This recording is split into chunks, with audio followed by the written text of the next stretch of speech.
Good day everyone, my name is Shunna Villarico from English 2B and I will be the discussant about The Lord of the Flies by William Golding. So without further ado, let's begin. Lord of the Flies is powerful, evocative and heartbreaking story of boys stranded on a desert island and what happened when they tried to create a society from the scratch.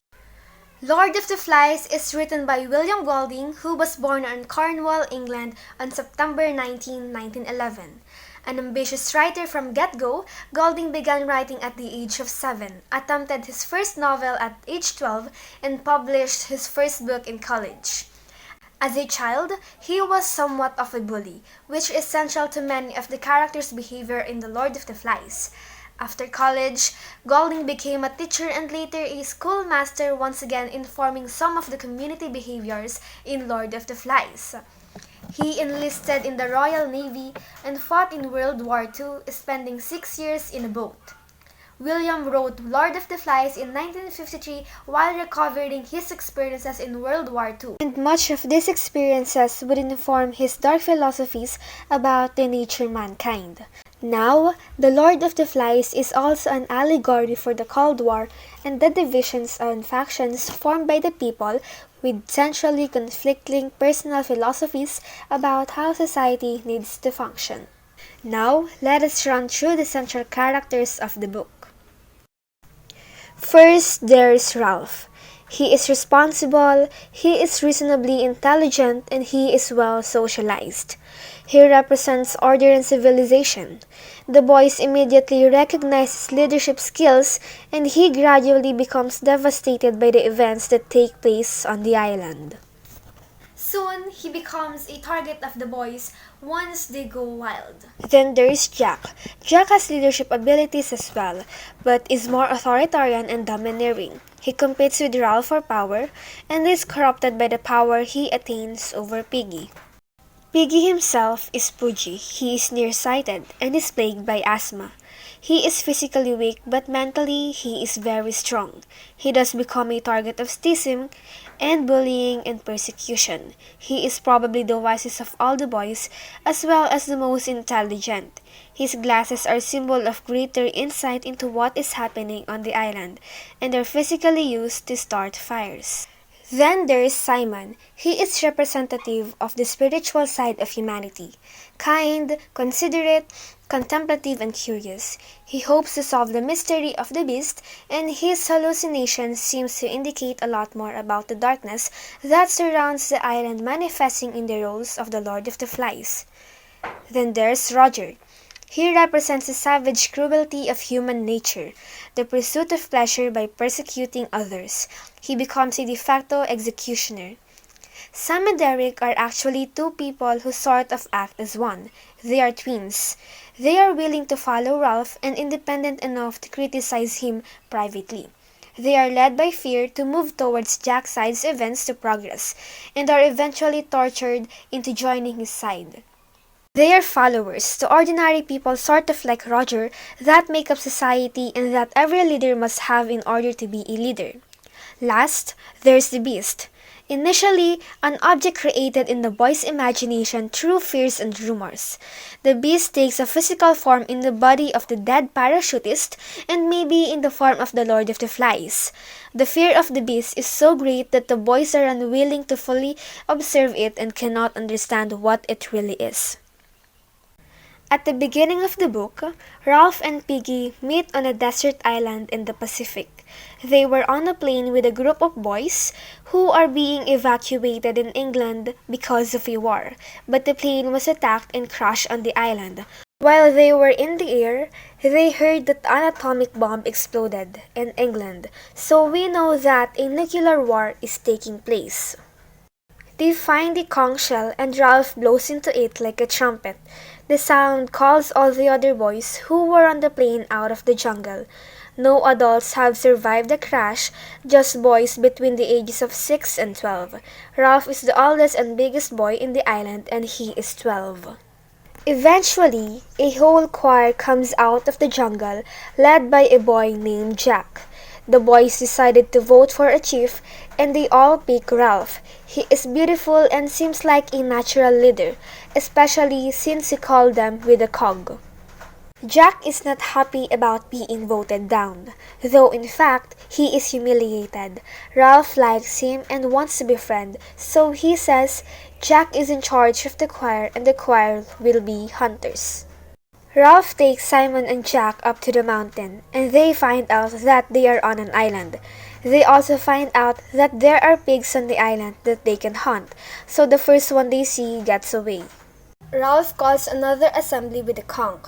He tells everyone that they are on an island and they are alone. No one knows where they are, but it's a good island with food, water, and pigs that they can hunt.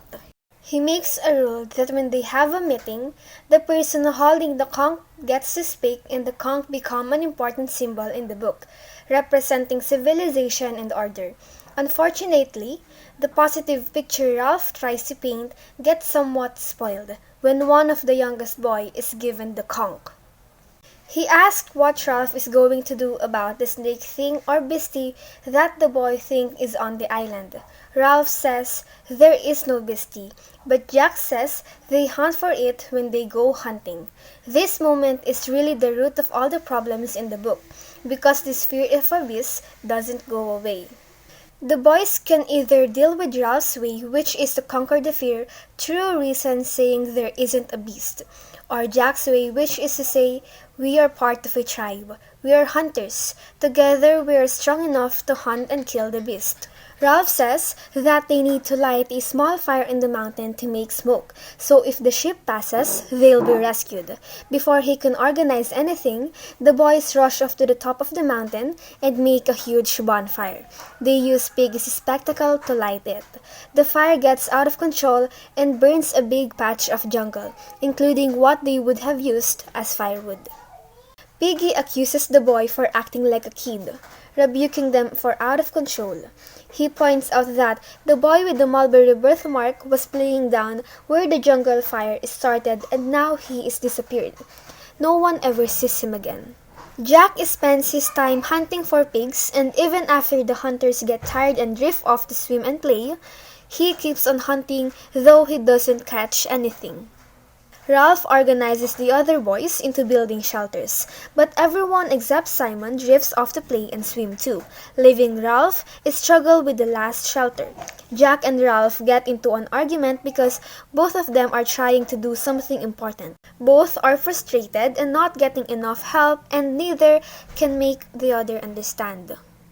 They agree that the shelters are important because the younger kids are all afraid of the beast, and shelters are like a home that will make them less scared. A boy named Roger follows the little one named Henry off down the beach and starts throwing rocks at him. He is making sure not to hit Henry, but it's clear that the idea of hurting or even killing Henry is exciting to Roger. So now we see another problem in the island. At least one of the boys is a sociopath by nature, and since there are no adults to enforce rules, it is only a matter of time or circumstances before Roger realizes he can kill. Jack figures out a way to paint his face because he thinks the pigs are running away from him because they see his pink face in the bushes. Once he puts up the paint, though he feels liberated from any self-consciousness, he does a war dance and rounds up the rest of the hunters, telling them to form a line and to trap one of the pigs. Jack does manage to kill a pig, but while the hunters are hunting, they let the signal fire burn out. Down at the beach, Ralph sees a smoke far off from a ship, but by the time he and Simon and Piggy run up to the mountain where the fire was, it is too late and the ship is disappearing. Ralph confronts Jack about his failure, and while Jack gets respect from other boys for getting the meat, he is humiliated again. Jack can't do anything to Ralph, but he smacks Piggy and breaks his glasses. Ralph set a meeting to set things straight since the boys are not doing the things they said they do, like keeping the fire going or working on the shelters. He tries to lay down some rules, but he opens a debate so they can discuss why they are breaking apart as a group. He says it's because people are becoming frightened and he wants the boys to discuss why they're frightened and agree that there is no reason to be. But instead, Jack takes the conch and says the boys are frightened because they are sissies and cry babies. Piggy disagrees and says that they are actually afraid of each other. Percival, one of the little ants, suggests that the beast comes from the water which terrifies everyone. Someone else says it's a ghost and then they have both on ghosts and it turns out most of them believe in ghosts. Piggy yells at the other boys for being stupid and Jack tells him to shut up and fight with him over the conch. Jack tells Ralph to shut up too, saying he's not a good chief and to hell with all the rules anyway. He says he's not afraid of the beast because he is strong and can hunt, and then he leads off most of the other boys chanting and singing. Ralph wants to give up being chief because he is lost all control, but Piggy and Simon tell him to stay chief because Jack would be a terrible chief. He hates Ralph and he would hurt Piggy. That night, while everyone's asleep, there is an air battle high up in the sky and a dead man in a parachute falls onto the island near the mountain top. Sam and Eric, who are sleeping by the signal fire, see the parachute but think it's the beast and run off to tell the others. Ralph and Jack and the older boys go to look for the beast in the one place they haven't explored, Castle Rock at the far end of the island. They don't find any beast there, so they turn around and head for the mountain. As they are on their way to the mountain, they stop to do some hunting, and Ralph gets a taste of how fun it is. Afterward, the boys do this dance where one of them pretends to be the pig and the others pretend to attack him, which gets pretty violent. When they finally get to the mountain, it's dark, but Jack insists they keep going. Jack, Roger, and Ralph climb up the dark, see the beast, and run back to camp. Back at the beach, Jack tries to get the other boys vote Ralph out his chief, but none of them do. Jack leaves, humiliated, saying he's not going to play with them any longer. He says anyone who wants to hunt can come with him. The boys build a new fire on the beach instead of the mountain, but later many of the older boys sneak away to join Jack. Jack and his hunters paint themselves with water paint and kill a sow. Jack and Roger put the head on the stake that they stick on the ground. Jack and his tribe raid Ralph's group to take the fire. Invite the boys there to come to a feast and tell them they can ask to join the tribe. Simon, who often goes off by himself, sees the head of the sow. He has an epileptic fit, but before he does, the head says that it's the beast, also called the Lord of the Flies. The head laughs at him and says the beast is inside the boys, not something they can hunt and kill. Then Simon passes out. Simon goes to the mountain and sees what the dead parachute really is.